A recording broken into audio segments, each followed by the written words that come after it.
வணக்கம். மாநில செய்திகள் வாசிப்பவர் ஜமீர் அக்தர்.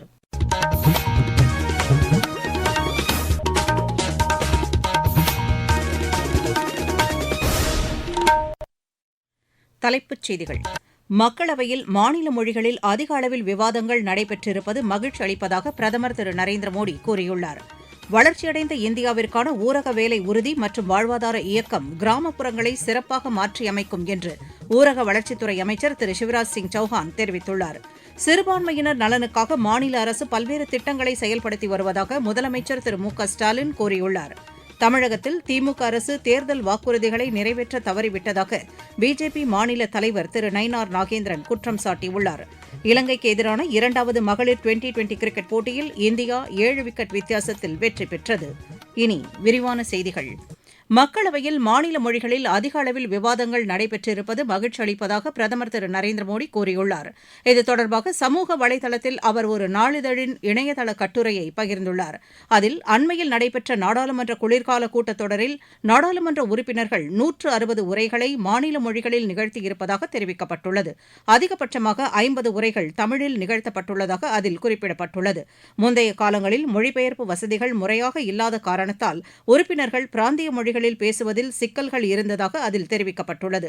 தற்போது 22 மொழிகளில் நேரலை மொழிபெயர்ப்பு வசதி ஏற்படுத்தப்பட்டுள்ளதால் அதிக உறுப்பினர்கள் தங்களது தாய்மொழியில் உரையாற்றி வருவதாக பிரதமர் பகிர்ந்துள்ள அந்த செய்தியில் குறிப்பிடப்பட்டுள்ளது. இதுகுறித்து கருத்து தெரிவித்துள்ள பிரதமர், இது மகிழ்ச்சி அளிப்பதாக உள்ளது என்று கூறியுள்ளார். கலாச்சார மற்றும் மொழியியல் பன்முகத்தன்மையே இந்தியாவின் பெருமை என்று அவர் தெரிவித்துள்ளார். இந்த வாய்ப்பை ஏற்படுத்திய அவைத்தலைவர் திரு ஓம் பிர்லாவுக்கும் தாய்மொழியில் பேசிய நாடாளுமன்ற உறுப்பினர்களுக்கும் பாராட்டுகளை தெரிவிப்பதாக திரு நரேந்திர மோடி குறிப்பிட்டுள்ளார். வளர்ச்சியடைந்த இந்தியாவிற்கான ஊரக வேலை உறுதி மற்றும் வாழ்வாதார இயக்கம் கிராமப்புறங்களை சிறப்பாக மாற்றியமைக்கும் என்று ஊரக வளர்ச்சித்துறை அமைச்சர் திரு சிவராஜ் சிங் சௌஹான் தெரிவித்துள்ளார். ராஜஸ்தானின் வேளாண் மாநாட்டில் பேசிய அவர், புதிய திட்டத்தில் ஆண்டுக்கு 125 நாட்கள் வேலைவாய்ப்பு வழங்கப்படுவதாக கூறினார். முந்தைய ஆட்சிக் காலத்தில் இத்திட்டத்திற்கு 40,000 கோடி ரூபாய் மட்டுமே நிதி ஒதுக்கப்பட்டதாகவும் தற்போது ஆண்டுக்கு 1,11,000 கோடி ரூபாய் ஒதுக்கப்படுவதாகவும் தெரிவித்தார்.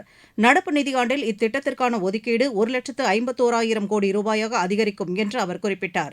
இத்திட்டம் தொடர்பாக காங்கிரஸ் உள்ளிட்ட எதிர்க்கட்சிகள் பொய்யான தகவல்களை பரப்பி வருவதாக திரு சிவராஜ் சிங் சௌஹான் குற்றம் சாட்டினார்.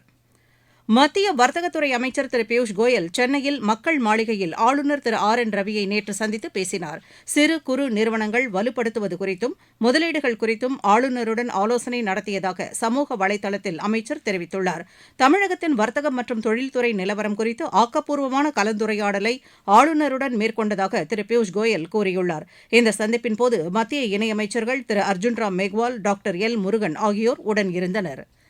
சிறுபான்மையினர் நலனுக்காக மாநில அரசு பல்வேறு திட்டங்களை செயல்படுத்தி வருவதாக முதலமைச்சர் திரு மு க ஸ்டாலின் கூறியுள்ளார். சென்னை திருவிக நகரில் நடைபெற்ற கிறிஸ்துமஸ் விழாவில் பங்கேற்று பேசிய அவர், சிறுபான்மையின மாணவர்களின் நலன் கருதி சென்னை மற்றும் கோவை மாவட்டங்களில் புதிய விடுதிகள் திறக்கப்பட்டுள்ளதாக கூறினார். மாநிலத்தில் 44 தேவாலயங்கள் புனரமைக்கப்பட்டுள்ளதாக அவர் தெரிவித்தார். கல்லறை தோட்டங்களில் நிலவிய பிரச்சினைகள் தீர்க்கப்பட்டுள்ளதாகவும் திரு மு க ஸ்டாலின் கூறினார். நீங்கள் கேட்டுக்கொண்டிருப்பது மாநில செய்தி அறிக்கை. ஊரக வளர்ச்சிக்கான புதிய அத்தியாயம். வளர்ச்சியடைந்த இந்தியாவிற்கான ஊரக வேலைவாய்ப்பு உறுதி மற்றும் வாழ்வாதார சட்டம். இந்த சட்டம் வருடத்திற்கு 125 நாட்கள் வேலையை உறுதி செய்கிறது. இதில் வாரந்தோறும் ஊதியம் வழங்கப்படுவது கட்டாயமாக்கப்பட்டுள்ளது. பணி முடிந்த 15 நாட்களுக்குள் ஊதியம் வழங்குவதை உறுதி செய்வதற்கான அம்சங்களும் இதில் இடம்பெற்றுள்ளன. ஊதியம் காலதாமதமாக வழங்கப்பட்டால் அதற்கான இழப்பீட்டுத் தொகைக்கும் இதில் வகை செய்யப்பட்டுள்ளது. வளர்ச்சியடைந்த இந்தியாவிற்கான பயணத்தில் மோடி அரசு தொடரும் சீர்திருத்த நடவடிக்கைகள். தேர்தல் வாக்குறுதிகளை நிறைவேற்ற திமுக அரசு தவறிவிட்டதாக பிஜேபி மாநில தலைவர் திரு நயினார் நாகேந்திரன் கூறியுள்ளார்.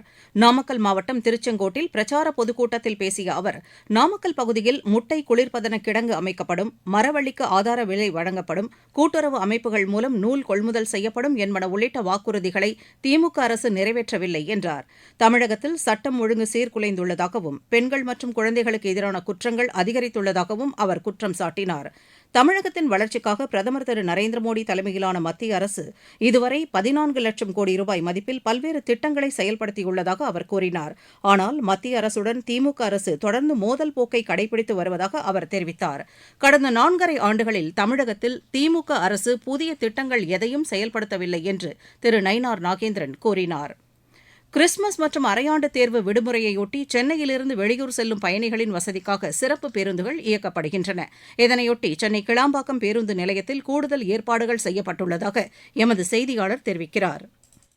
கிறிஸ்துமஸ் மற்றும் அரையாண்டு விடுமுறை எதிரொலியாக கிளாம்பாக்கம் பேருந்து நிலையத்திற்கு பயணிகளின் வருகை அதிகரித்துள்ளது. சென்னை மற்றும் பிற நகர் பகுதிகளுக்கு சிறப்பு பேருந்துகள் இயக்கப்படுகின்றன. குறிப்பாக கிளாம்பாக்கத்திலிருந்து திருச்சி, சேலம், மதுரை, திருநெல்வேலி உள்ளிட்ட பகுதிகளுக்கு வழக்கமாக இயக்கப்படும் 2092 பேருந்துகளுடன் 780 சிறப்பு பேருந்துகள் இயக்கப்படுகிறது. கிறிஸ்துமஸ் பண்டிகை கொண்டாடுவதற்காகவும் அதேபோல் அரையாண்டு விடுமுறை விடப்பட்ட நிலையில் தென் மாவட்டத்தை சேர்ந்தவர்கள் சென்னையில் வசிக்க கூடிய நிலையில் அவர்கள் தற்பொழுது சென்னையிலிருந்து தென் மாவட்டங்களுக்கு பயணம் மேற்கொள்வதற்காக அதிகப்படியான மக்கள் கிளாம்பாக்கம் பேருந்து நிலையத்திற்கு வருகை புரிந்துள்ளனர். பயணிகளின் நலன் கருதி போலீசார் பலத்த பாதுகாப்பு பணியில் ஈடுபட்டு வருகின்றனர். செங்கல்பட்டு மாவட்டத்திலிருந்து ஜி. சுரேகா.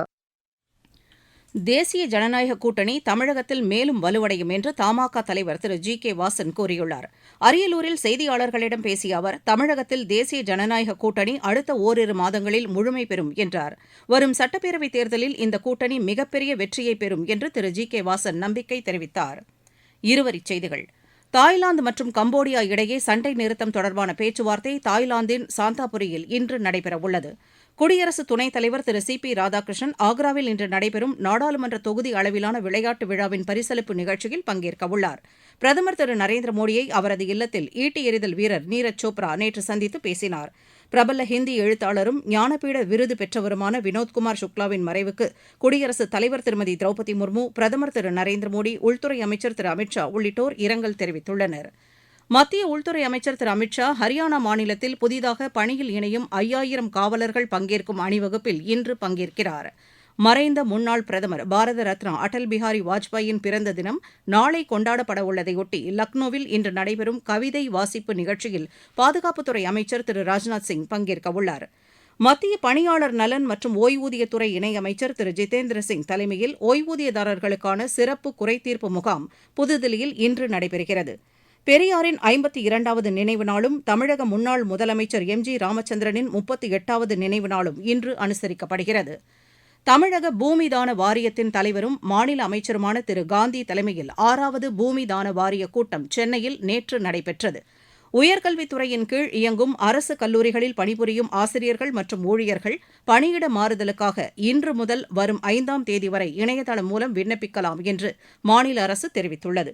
அலுமினிய பொருட்களுக்கான தரக்கட்டுப்பாடு குறித்து கோவையில் இந்திய தர நிர்ணய அமைப்பின் சார்பில் கருத்தரங்கம் நடைபெற்றது.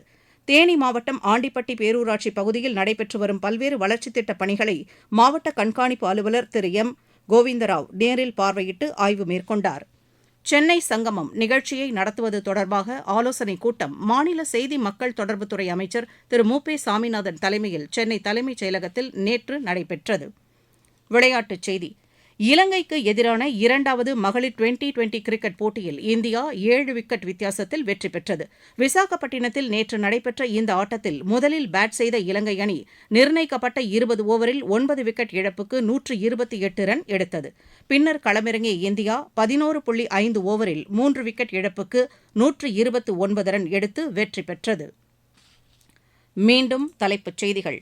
மக்களவையில் மாநில மொழிகளில் அதிக அளவில் விவாதங்கள் நடைபெற்றிருப்பது மகிழ்ச்சி அளிப்பதாக பிரதமர் திரு நரேந்திர மோடி கூறியுள்ளார். வளர்ச்சியடைந்த இந்தியாவிற்கான ஊரக வேலை உறுதி மற்றும் வாழ்வாதார இயக்கம் கிராமப்புறங்களை சிறப்பாக மாற்றியமைக்கும் என்று ஊரக வளர்ச்சித்துறை அமைச்சர் திரு சிவராஜ் சிங் சௌஹான் தெரிவித்துள்ளார். சிறுபான்மையினர் நலனுக்காக மாநில அரசு பல்வேறு திட்டங்களை செயல்படுத்தி வருவதாக முதலமைச்சர் திரு மு க ஸ்டாலின் கூறியுள்ளார். தமிழகத்தில் திமுக அரசு தேர்தல் வாக்குறுதிகளை நிறைவேற்ற தவறிவிட்டதாக பிஜேபி மாநில தலைவர் திரு நயினார் நாகேந்திரன் குற்றம் சாட்டியுள்ளார். இலங்கைக்கு எதிரான 2வது மகளிர் டுவெண்டி கிரிக்கெட் போட்டியில் இந்தியா 7 விக்கெட் வித்தியாசத்தில் வெற்றி பெற்றது.